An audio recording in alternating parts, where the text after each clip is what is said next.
Hello, this is Catherine Williamson, and this is the Assa Marra podcast. This is my love letter to Cumbria, West Cumbria, the wonderful people and places of this elemental, gorgeous place. We have got quite a phenomenal guest today, my youngest podcast guest by decades. Can I welcome today Frankie McMillan? Hello. Hello. Now, Frankie, I'm going to get you to just describe some of the things you've already achieved in your life by the age of 9, and your birthday, your 10th birthday is in, we've established 79 days. So what is it you've already achieved? So I've done the Wainwrights twice, which is, if you didn't know, a group of 214 mountains that Alfred Wainwright himself, before he died, established his. When I was 8, I did Everest Base Camp. When I was 7, I was the youngest Brit to climb Mount Olympus in Greece. I've done Toubkal in Africa. My first time doing Scafell Pike was when I was 4 years old. And I've done the National Free Peaks, including Ireland and Northern Ireland. Right, okay. So I have done 50-odd episodes of my Gobsmack podcast. I've done 17 or 18 episodes of Assa Marra, and I think most of our guests put together haven't achieved what you've achieved in your 9 years on the planet. So are you describing yourself as a walker or a climber? What would you say the passion within those peaks is for you? What is it? Well, I'm a walker and a climber, I would describe myself as, because I'm a mountain climber, because there's also some scrambles and things, but at the same time, some of the mountains are just like a very short hill walking. But I also do climbing, just a bit away from here in Whitehaven Youth Project. Okay, so when you say climbing, do you mean like going up the sides of walls when you've been belayed? So you like that sort of climbing as well as physical scramble up? And most people wouldn't believe this, but I'm a NICAS level 3. If you don't know what that is, it's pretty much just grades for climbing. Okay, and is that really good then, a level 3? Yeah, some of the people that are like 15 in my group are like at level 2. And is it get level 3's a higher grade than level 2? Yeah. Wow. So it goes level 1, level 2, level 3, level 4, level 5. And once you're at a level 4, you can actually be a climbing instructor. So you're one off being a climbing instructor? Yeah. It's incredible. It's absolutely incredible. So whereabouts in the country do you live? We live in Drigg, but technically Gosforth or Homerook, whichever you want to say, close to there, in Cumbria. West Cumbria. Yeah. Because Alfred Wainwright has made the West Cumbrian, well, it's more than just West Cumbria, isn't it, the Wainwrights, because it takes you from St. Bees and it takes you right across the country, doesn't it? So what sort of time frames have you've done? Have you done them in, have you ever done it as one continuum, or you just knock off a mountain whenever you've got the opportunity to do it? Yeah, so like most of the time, we're, whenever we can, we just go out for a walk. Sometimes they can range from like 1 mile to like 10 miles, 14, something like that. And which would you say of the Wainwrights was the toughest for you? Toughest? That's a really good question. Some have been quite tough, but it's hard to say, because whenever the weather's good, it could be good. But it's just really hard to say, because the weather's, fun fact, whenever you go up the mountain, the weather's never going to be the same, even if it's in the same season. Okay, yes. And so you can pitch your wits against the mountain, but you've got to pitch your wits against the mountain and also the weather, haven't you? Mm-hmm. Well, when did you know, or when did your parents start to realise that you were quite an exceptional young chap in terms of the fact that you just loved these adventures? Well, whenever you said, I would say about when I was like 3, maybe. Mm. 4, because that's when I summited Scafell Pike for the first time. And Scafell Pike at 4 is apparently amazing. Well, I've been up it twice and I've never enjoyed either of those occasions. I've been up it 3 times. Well done. And the thing is, you enjoy it. You must enjoy it. Yeah. What is it about it you enjoy? Well, there's loads of different things like getting fresh air, spending time with my family. Sometimes even find like heart-shaped rocks. I've got a massive collection at home of them. And on a mountain, everyone always puts coins in the cairn. So we always find a really old coin and then swap it out for a newer coin. Okay, so when they've done it, is it those bits, the rocks at the top? Yeah. Yeah, and you call them Cairns. cairns. Okay, and people leave coins behind. Sometimes. On one mountain. Okay. There's one special mountain that has loads of coins. However, it did used to be a lot more, but we think that people have just been taking them. Okay. Can you remember which mountain that one is? Lankrig, I want to say. Okay. Well, I wouldn't know right or wrong. I wouldn't know. Suddenly there's... So, Frankie, are you just doing it for fun? Because you've done some phenomenal fundraising, haven't you? Oh, yeah, just for fun. Like, some people at my school think that I'm doing it for fame. No, I'm doing it just because it's really fun and enjoyable. But you have attracted... You've been on the telly, haven't you? You've got people fascinated by... I've been on like BBC, ITV, Sky News, and a few others that I can't name. And how do you feel when you're being pulled in? Because there's the climbing, isn't there? And then there's the other stuff that goes alongside it, like me getting in touch with your mum and saying, can I get him on my podcast? There's other things that people are fascinated by your story, aren't they? Do you enjoy that part of it as well? Definitely not as much. But yeah, altogether, everything to do with mountains, like getting on the news and mainly the mountain itself, is really, really enjoyable and fun. Wonderful. Well, that's the bit that you love doing. Yeah. And the other stuff comes on the back of the fact that you're really good at it. You love doing it. And of course, you've achieved so much. So you are fundraising, aren't you? Aren't you raising money at the moment? Have you got a project that's ongoing? Oh, yes. We are fundraising. We're doing something called the Balkans, which is 10 highest peaks of 10 European countries. And we decided to do that when I'm 10 years old. So it's 10 to 10 to 10. And who's we? Me and my mum. Most of the time the dogs come up with us on Wainwrights. My dad said his favourite thing to do was sit in the house, be lazy and sleep and eat. Sorry. He admitted it.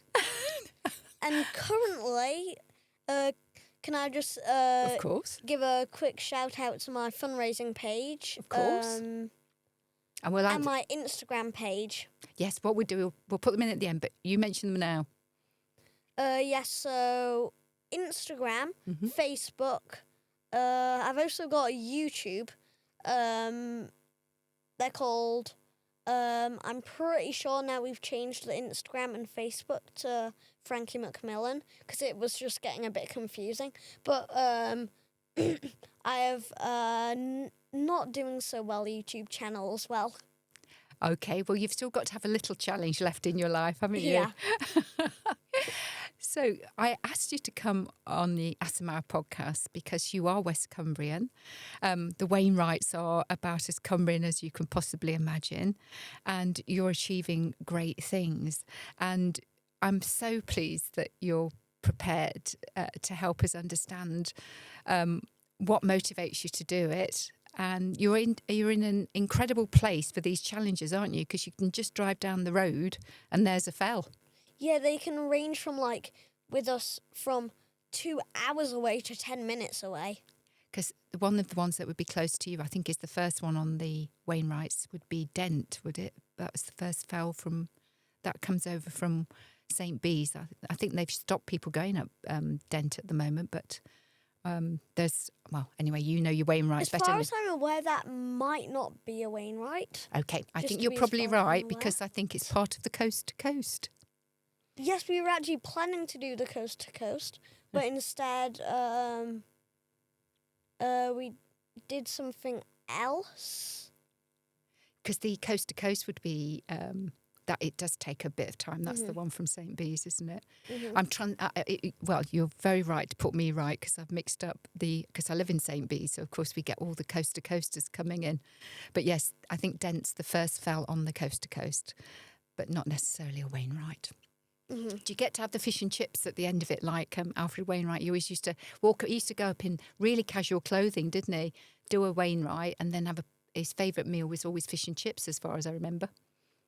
I never knew about that. I'll tell you what, you learn something new every day. Thank you. Well, I've learnt that Dent is not a Wainwright, so it's mutual. We're both learning something. We are, and so young and so wise. So I sent you some questions in advance. And the first question is basically, Frankie, can you describe an experience, one that you really remember well, probably one of those life-changing experiences? What was it for you? Well, that's a very good question. It could be, it could be the Wainwrights, it could be Everest Base Camp, it could be Tootkel, it could be Olympus. However, I would choose Mount Olympus because that was the real break point. Whenever places like radios started to recognise me and actually ask me to go on interviews and all. Okay, so when you say break people, it wasn't like breaking your spirit or breaking a bone. Oh, no, it was a breakthrough point where you got recognition. Yeah. And is there something about Mount Olympus particularly? Is it a demanding, or is it just because it sounds a bit more romantic? What do you mean by demanding? Well, is it a very physical challenge? Oh, yeah, definitely. The first, since it's over 3 days, the first one day is just casually steep, I would say.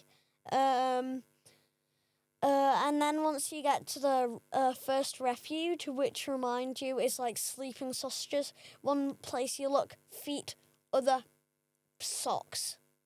You're going to have to explain that to me. Yeah, so it's pretty much just a massive bedroom with 60 people sleeping in it. Oh gosh, I thought you were talking. So the accommodation where you. Oh yeah. Apologies. So what you're talking about is you're literally bedding down with loads of people all on the floor, and you're in some big community-based.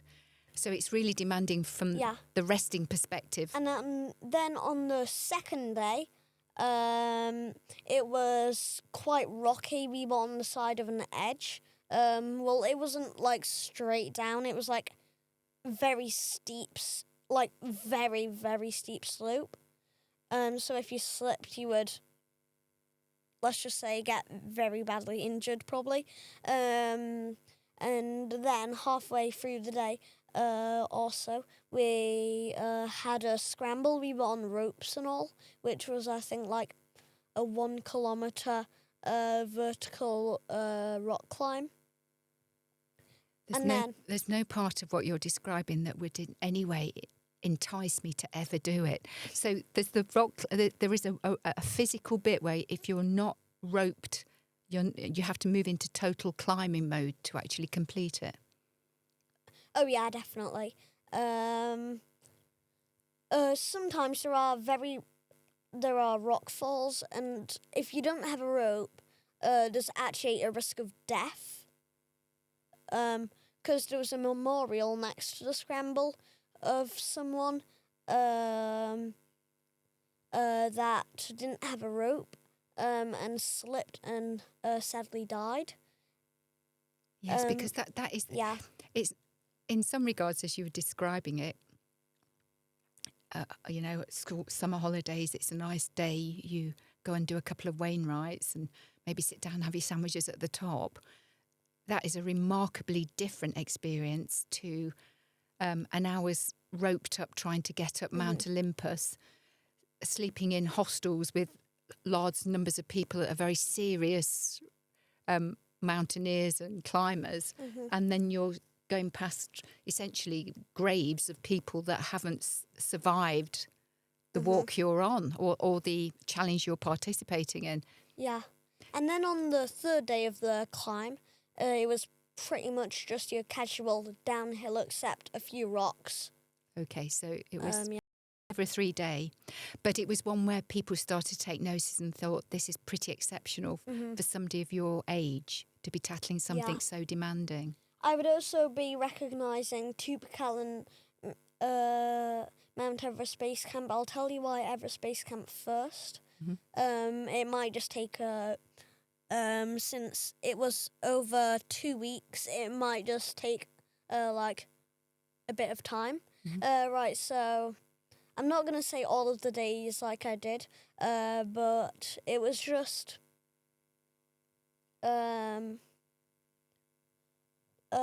so before we actually started climbing, it was actually really warm at the bottom, like really, really. Since it's in Nepal, it's quite very close to the equator, if you want.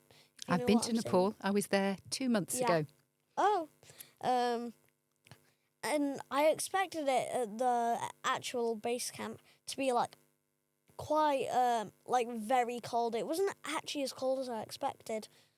It was actually half of it was actually stairs, and then whenever we got back, we were like, I cannot be bothered to go up one more step. Really, it was quite. Because going up steps is quite demanding. Yeah. You have to be that constant undulation of steps. You have to be fit. Do you train around the size of your walks independently? Do you do anything else to just get your stamina levels up? Do cross country. For a matter of fact, my cross country now is in 3 days. So on Wednesday. Okay, that when you do a cross country at school. Yeah, so it's basically lots of schools come together. All right. And there's a race between your year group, and then if you get top 10 out of your gender, so boys and girls, then you can go to regionals, which is from all over Cumbria. And then if you get top 10 then you get to go to whole of England, which is finals. Yeah. So have you got any ambitions to become a fell runner? I was thinking about it before, but I prefer just to be a mountain climber. Do you? Because fell running is such a part of the fabric of Cumbria and West Cumbria, isn't it? The tradition. There's some amazing fell runners.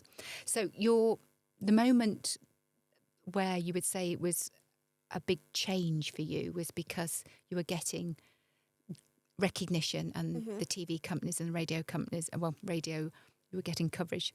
What would you say from all of your experience? What do you think you've learned about yourself, or is there anything that you would like to offer to people from these experiences? Oh, I'm going to talk about Tupcal now. That also links very nicely into what you just asked. Okay. So this wasn't 13 days or 14, like Everest Base Camp. It was actually, I think, well, we had 2 attempts at it, because on the first one,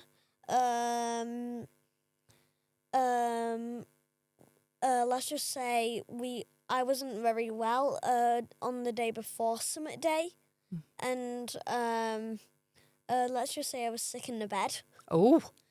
Before actually being asleep. Was it a bug, or was it anything to do with altitude? Oh, no. It was because all I really had, since I'm a very fussy eater, was cucumber and tomatoes, and of course from that altitude you couldn't wash it. And you got picked up, you think the food wasn't clean? Yeah, definitely. So you're a fussy eater? Yeah, very. How do you get the calories in when you've got to do all that physical stamina? You can't go far on a cucumber. Well, I just generally eat lots of veggies and my protein at home, since I can argue that I like all fruit. I can literally argue. I think you're the sort of fussy eater most parents would adore to have. Most of us spend time trying to disguise a carrot, trying to get fruit and veg into our kids. Oh no, fruit and veg is not a problem. Okay, so where's the fussiness come in then? I feel like it's this is turning into a science lesson or whatever you want to say now. It's turning probably from like you can't really get any good meat up there, so Okay. just generally for me, I don't like I don't like the things that most people would have as a favourite dinner. I don't like pizza. Really? No. You know, my husband, who's West Cumbrian, he loves all the mountains. He's a very fit man. He played rugby for Cumbria and he played national level for Coventry. And I met him when he was in his early 50s, right? And he's a sportsman, trains, swims, rock climbs, walks, and he'd never had a McDonald's. And he wanted to show me that actually he could be a bit trendy. So we went for McDonald's and he had a Big Mac, fries and a chocolate milkshake. And about 2 hours after we'd eaten this McDonald's, his stomach was just completely rebelling because it was empty food. I think he still likes chocolate milkshake, but it gave him no nutrition and his body knew that it wasn't going to be good food for him to perform on. Yeah. So it sounds like your fussy eating is much more around putting the right food in you. Yeah. Rather than rubbish. Yeah, but what I've learnt altogether was to never give up spirit. Because, as I said, I had 2 attempts. I've only told you about one. I'm about to tell you about the second. Go on. Since it was about food, the second one, we had a guide that made us pasta and chicken every day. That's all you had? Yeah, pretty much, yeah. And then for breakfast, I had I don't actually remember. The only bit that I can actually remember about the breakfast was we had a massive plate of it, and you can choose what you want. I didn't only have this, but I had this every day. There was bits of melted chocolate that was put back together, and then got soft chocolate that they clearly got with a knife and scraped off. Wow. And it was just really, really nice. Like Nutella. Okay. Nutella. Okay. They got Nutella and scraped it out. So they got it into a big blob as such. And then they just scraped chocolate off bit by bit. That sounds like quite a breakfast. Yeah. But when you're about to tackle such a big challenge, so when you talk about that, tell me again the second attempt. What was the mountain that it was? Toopkal. And whereabouts is that? North Africa, highest peak of North Africa. Wow. That alone is quite... So with your challenges, you have to do quite a bit of travelling as well, don't you? Yeah, a lot. Yeah, you have to be able to get to these places as well as... So you're having chocolate for breakfast and pasta and chicken. Yeah. But you made another attempt at it. Yeah, so that was the second attempt. But just going back to the first one, the guide said on the way down, get a can of Coke, because apparently Coke is good for high altitude. Is it? I don't believe that for a minute. Okay. But, And then on the second attempt, it was actually better that we turned down as well, if you want to say that, because before we would have to wear crampons. We only needed spikes in the end. Crampons are pretty much just big spikes. If you know what crampons are but not spikes, spikes are mini crampons. Wow. So I'm probably asking you an unfair question, but I can visualise Scafell Pike, because when you live around in West Cumbria, you drive past it quite a bit, so it's quite impressive. But was this mountain you attempted in Africa, was that much higher than Scafell Pike?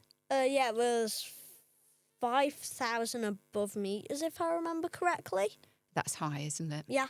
That's very. where altitude has an impact on you, and is that sort of height? Because I know in Nepal, I think that by the time I got to Nepal, I didn't ever feel lightheaded. But I know that friends of mine that had any health conditions couldn't go there because of the fact that of the altitude. Yeah. On Everest Base Camp, actually, day before summit day, my oxygen levels were actually higher than our guides, who, for a matter of fact, went up Everest, I think, 4 times, he said.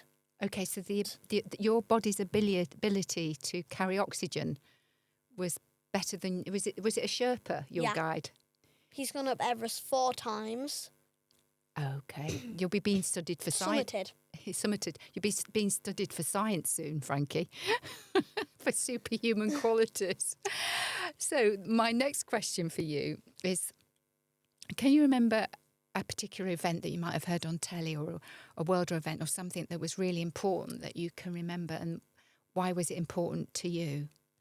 Can I just quickly add on a bit more to the last question? Of course you can. The reason why it was never give up, because on the second attempt I actually made it. Right. Okay. Yeah. Good.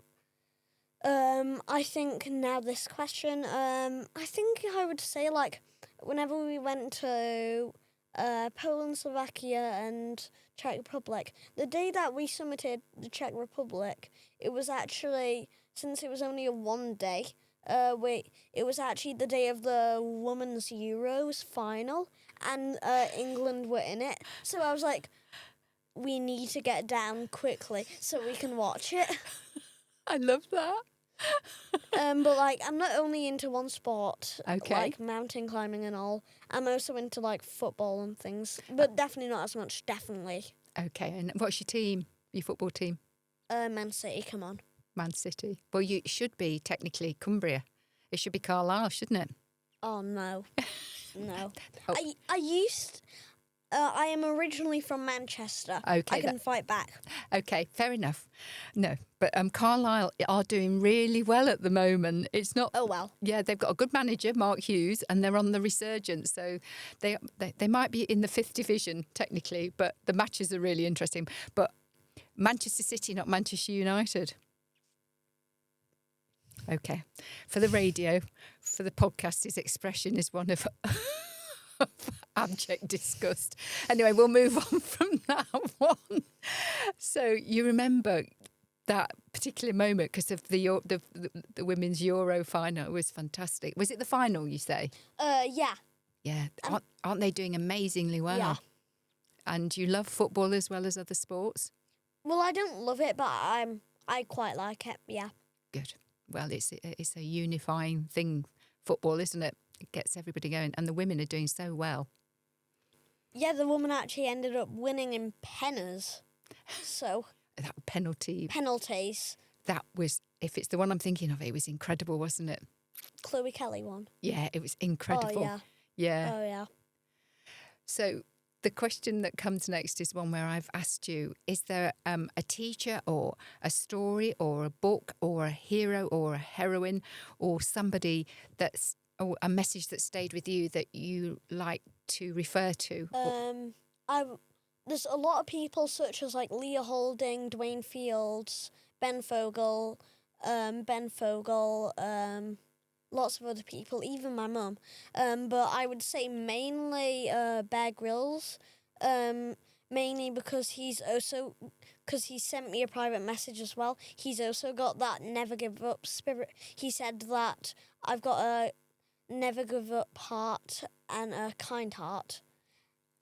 But also my mum, she's in Wasdale Mountain Rescue, and she does a really, really good job. I just love that you've mentioned your mum, because I've got 2 children. By marriage, we've got 8 children between us. But it's very endearing that you would think of your mum, because what I've been listening to is if you're going up these mountains, your mum seems to be not very far behind you on some of these challenges. Does she do most of the things you're involved in, or just the ones where the walking the dog is involved? My mum does all of the big ones. My dad only occasionally comes on the small ones in the Lake District Wainwrights, because as I said earlier, his favourite thing to do was eat, lie in bed and be lazy. Excellent. Well, I'm glad that we've got that for the second time. He'll be so pleased. So you mentioned Ben Fogle, and of course Bear Grylls failed Everest the first attempt. He got up on the second attempt, I think, and he is the overall big, whatever you call it, in the Scout Association, isn't he? Oh no, that's Dwayne Fields now. Is it? But didn't Bear Grylls do it for a while? Yes. Yeah. It changed I want to say half a year ago. Okay. I want to say something like that. But Bear Grylls has made an entire life out of being. Yeah. Do you have any ambitions to be to make this your future career? What you do now? Yeah, definitely. We went to a Bear Grylls festival, Gone Wild, in Devon, and it was really good. On the first day, he mentioned that he went to a trek in the Himalayas, 54 days, and since they have a wee bottle and a drink bottle, and they're meant to be on separate sides so they can remember, he mixed it up and drank from his wee bottle and spat it all over his 2-man tent, and it was with someone else in, and it was only the third day. He drank his wee and spat it out. Yes, to his sleeping bag, and if I remember correctly, he put it on top of his tent to dry it. Because of course they don't have washing machines or anything up there. No. I would imagine that almost is a gobsmack moment. So Bear Grylls, well done to Bear Grylls for reaching out and connecting, because your trajectory is definitely to be alongside the likes of the great adventurers of the future. So Frankie, in the future, how can people connect with you? How can they get behind and support you? As I said earlier, we've got Facebook, we've got Instagram, we've now got TikTok, but mainly Instagram. Instagram, Frankie McMillan or Frankie Moves to Mountains, can't remember which. The same with on TikTok, and I've also got, and the same with on Facebook, can't remember which. But I know the YouTube, I've only got 31 subscribers. Okay, well, after today, let's really hope that goes up for you. Yeah, at least 100 I'm aiming. My goal is 100, definitely. Your goal is 100 subscribers on your YouTube channel? Yeah. Well, since you are our Christmas episode, or we're wanting to make sure that we promote you through Christmas, let's make sure that we can try and get you your 100 subscribers. Yeah. We want some action on the back of this. Yeah, we also want to try get a lot of followers on Facebook and Instagram. Okay.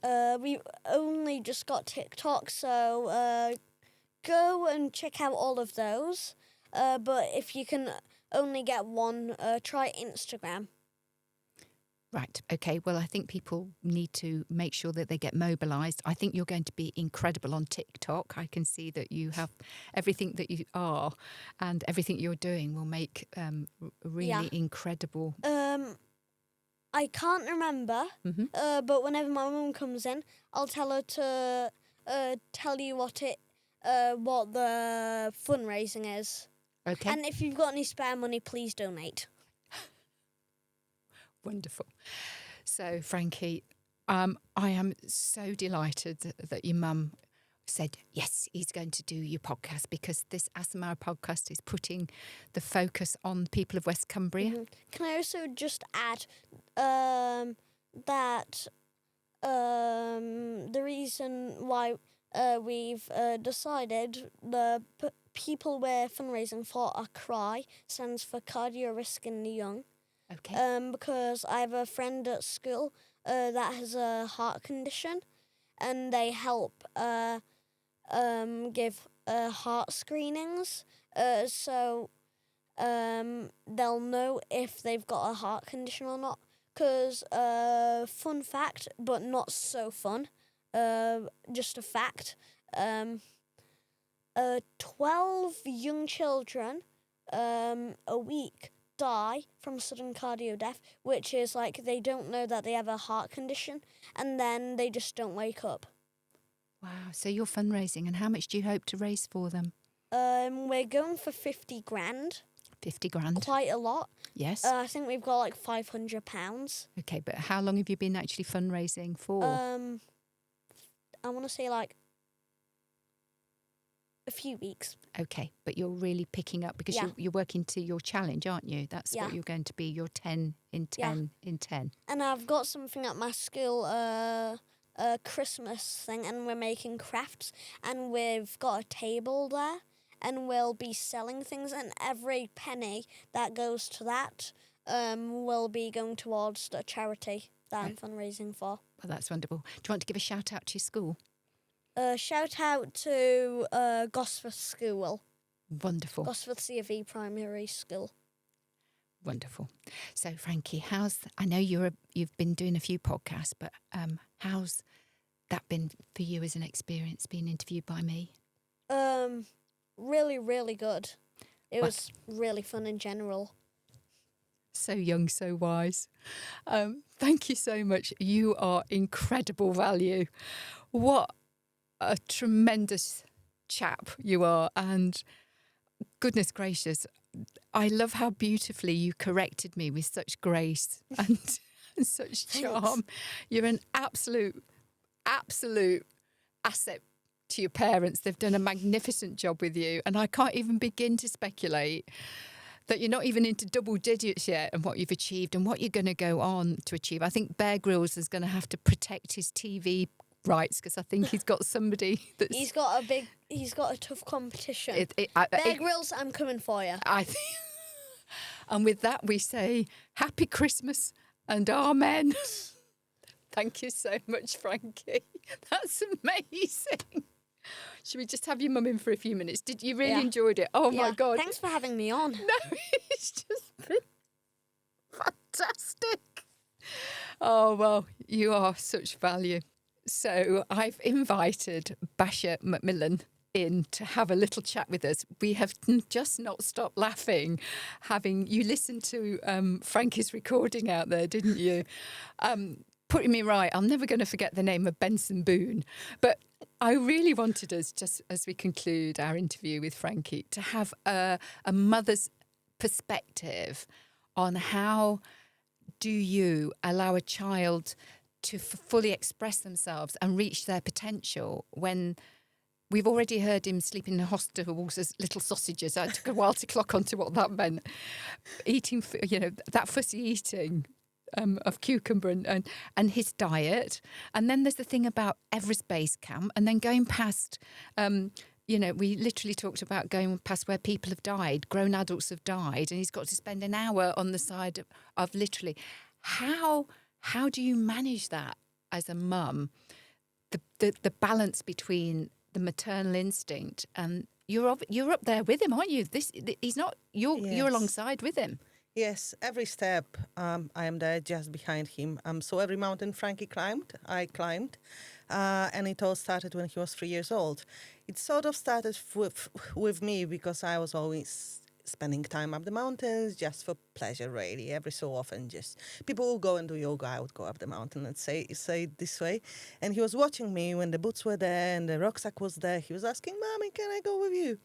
And when he was free one day, I said, I'll just take him and show him around. I didn't have a rucksack or a baby carrier or anything like that. So I thought I'll give it a go and, we'll see what happens. So I wasn't planning on carrying him. I thought we'll get to a point where he'll be tired and we'll turn back. So off we went to the Lake District. We used to live in Manchester at this point. And off to tackle catbells. And off he went. And went all the way up by himself. I was not carrying him. Got to the top, and he said, "Mommy, everything looks so small from here, and can we climb another mountain?" So, and this was really it. Next day, we planned another adventure. Few weeks after, he climbed Helvellyn. Few weeks after, he climbed Blancafra, and it all just snowballed. It snowballed to the point that we had no choice but to move to the Lake District, because every weekend was just driving up and down from Manchester, and it was clear to me that it's not just one-off thing. He really found himself in mountains. He loved roaming, running, jumping streams, and of course I had to be sensible about the length of the walks. I didn't want him to be put off. I want him to enjoy what he was doing and sort of encourage what he was doing. So one day we just went, we just have to move to help him with this interest and this love. And I think my job as a mom, and it always was and it always will be, is to support my child in his choices. And it doesn't matter if they are 3 or 10 or 20 or 35. I should encourage him to develop his interest, whatever it might be. So, for example, 4-year-old boy will go and kick the ball in the garden all the time, and they will be so into football. You should try to make it possible for him to train football. Or, for some it might be something else. For Frankie, it was mountains. So it's a good thing you like, but it's a good thing you like mountains, because my daughter Alice, if she says, "Can we go to the nail bar together?" that is not exactly, but that is quite a bit different than going up some of these mountains you've tackled. But you have, he mentioned there that you're part of the mountain rescue team. Is that right? I am, yes, but it also came from Frankie, I must say. So when I was in Manchester, I was a teacher, primary school teacher with love to mountains. It was just something I was doing in the meantime. But since we started going to the Lake District so often and climbing mountains, I started putting on social media posts about my 3, 4, 5-year-old is going up the mountain with me. Would you like to join me? This encouraged so many people in Cumbria to come and join us for free, just as a social walk, thinking, if he can do it, I can do it. I'm 60, he's 4, I can do it. So we started growing this community to the point that I did my mountain leader course, and I turned it into the business, and I changed the career. So as soon as we moved from Manchester, I wasn't a teacher anymore. I was a mountain guide.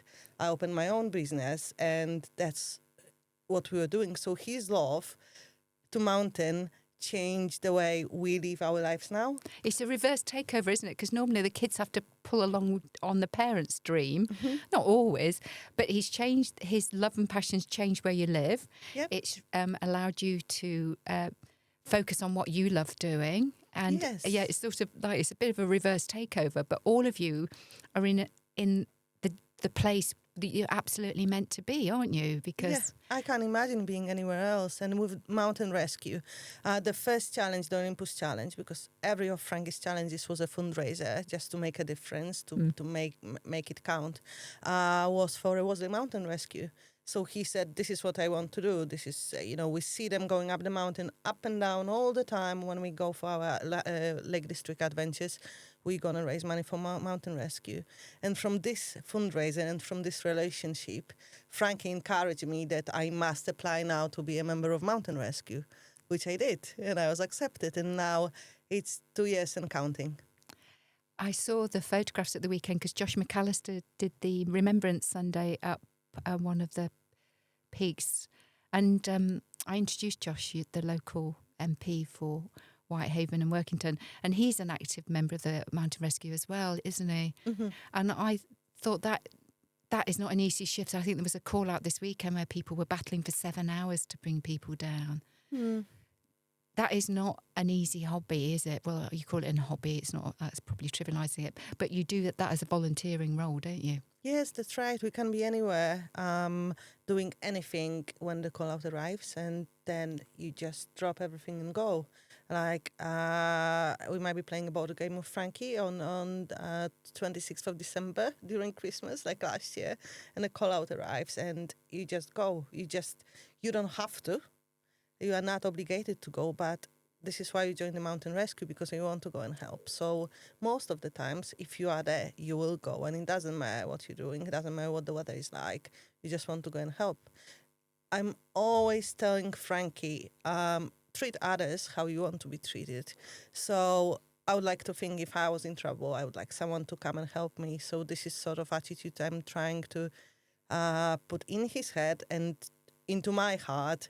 And sometimes when I feel like, oh, but I'm in my pajamas, I really don't want to get out of my warm bed because someone is lost, I will get into my mountain gear and I will go and help, because I would like someone else to help me one day if I need help. Yeah, I mean, that's the absolute essence of the Good Samaritan, isn't it? But, I'd like to think I was the type of person that would try and help. The idea that I'd have to get out of bed and go and pitch myself against a mountain, and the reason you'd have to do it is because the weather or something's so bad or somebody's got injured.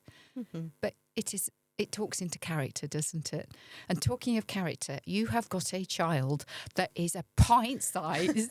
His confidence, I mean, that's where I was just cracking up here, trying not to laugh when he was correcting me. Rightly so. And his personality, you're bound to be extraordinarily proud, but it's almost like going to shape your life, isn't it? When you've got this powerhouse of talent who's got this adventuring quest. Sometimes, how does that sit with you when you look out into the future? When Frankie was born, one of the first things I told him, and he will not remember that, was one day you will move the mountains. And it was just a saying, but this is exactly what he's doing. He's climbing the mountains, not maybe physically moving the mountains, but moving people's hearts via the mountains, fundraising money, helping others, and following his dreams. And I think no matter what age you are, you should follow your dreams, and you should be allowed to make these choices to do so. And I am just there as his wingman to support him and to keep him safe and to keep him sane, because he said when he climbed to Everest Base Camp that he's going to go to the top when he's 10. So hold your horses, but we'll definitely train towards that. So we'll go to Scotland, do the train, all in preparation. But yes, he definitely is bringing a lot of joy to our lives and a lot of different lives around us, and, people we don't know. Encouraged to go up the mountains and inspired by him, which is so lovely to see. And a lot of young people are inspired by Frankie, which is lovely to see too, especially these days when this issue with the health and moving and physical activity amongst young children and the screens and gaming is taking over. So he is a little burglar grills, we could say, for young children. But I am very, very proud, and I just know that he will do well, whatever he will choose to do, because that's another thing. He loves his mountains. He loved them for 6 years. If you think about it, he's nine now. He's been climbing longer than he's in this world, so for 6 years now. I don't think he's going to change his mind anytime soon. But if he did, and I tell him every day, if one day you decide to not climb mountains anymore and you want to be a vet or you want to go and do something else, it's absolutely fine. But whatever he will do, I know he will just do well. Yes, I can guarantee wherever he puts wherever places his steps in his life, he's going to be successful.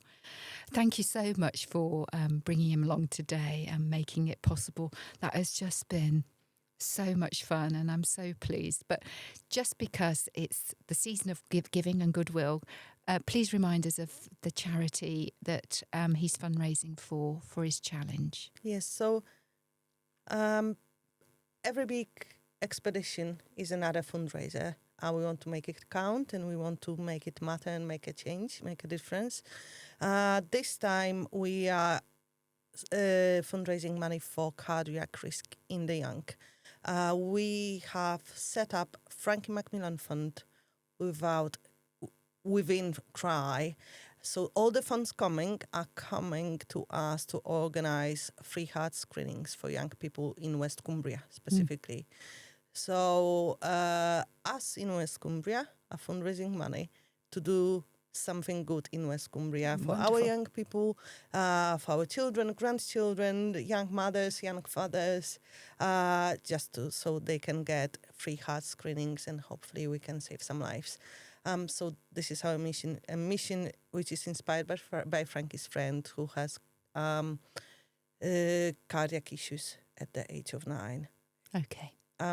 So if you go to Frankie's page, he already said it might be Instagram or TikTok, but if you simply Google Frankie McMillan or Frankie Moves the Mountains, it will come up with the fundraising page, and you can find all the details there. Thank you. Well, thank you. That's been such a memorable interview, and I'm so grateful, and well done on, what you've achieved with that kid. And there's some very wonderful evidence of great parenting going on there, Basha. Thank you. It really means a lot. Thank you. Pleasure.